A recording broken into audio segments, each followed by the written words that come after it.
in the dusty corners of an ancient library, where cobwebs clung to forgotten scrolls and time itself seemed to hold its breath, young Sandra brushed aside a tattered curtain and found something remarkable, an old scroll wrapped in golden twine. When she unrolled it, a breeze swept through the room, though no windows were open.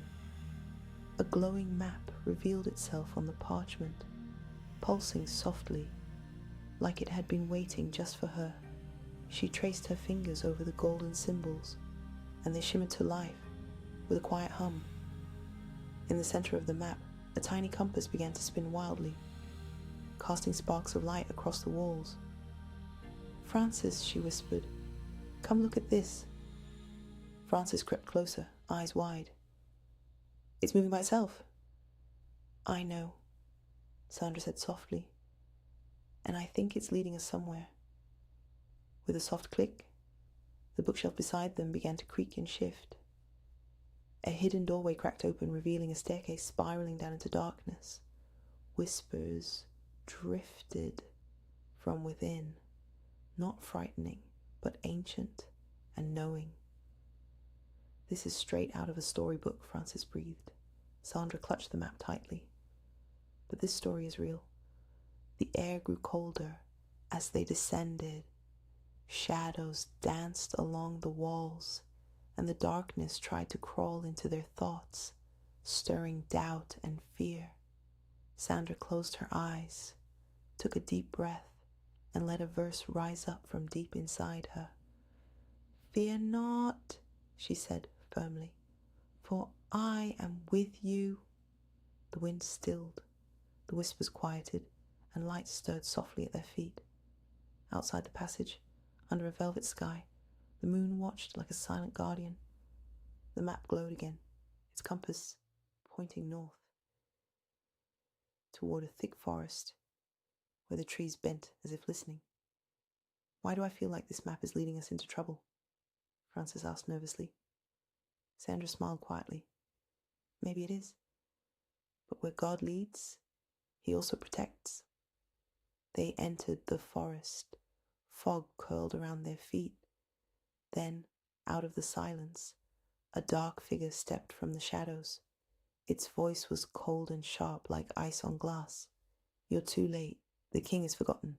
The light has faded." Francis trembled but held his ground. "We're not alone." Sandra raised her eyes and spoke boldly. "The king still reigns, and his light is never late."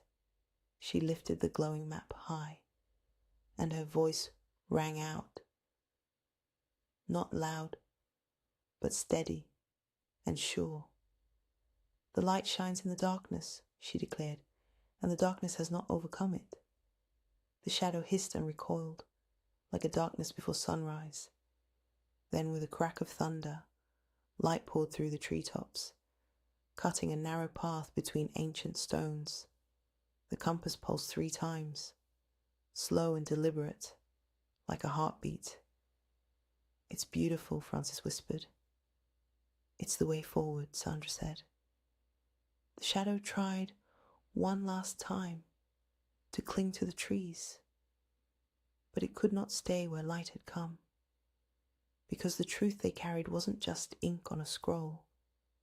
It was alive. Together they stepped beyond the trees and onto the edge of a steep ridge. Below them, a wide misty valley breathed with a life all its own. The map glowed in Sandra's hands like a lantern. "This is it," she said softly, "the next piece of the journey." Francis swallowed hard and looked down into the grey. The valley of echoes. The wind picked up, swirling the mist. And in that breeze came voices, not from outside but from within, words they'd once spoken, fears they'd long buried. Sandra took the first step into the fog. Francis followed close behind. Their silhouettes faded slowly into the grey. Next time on the Lightkeepers episode 3, The Valley of Echoes, where fear speaks loudest and faith must speak louder.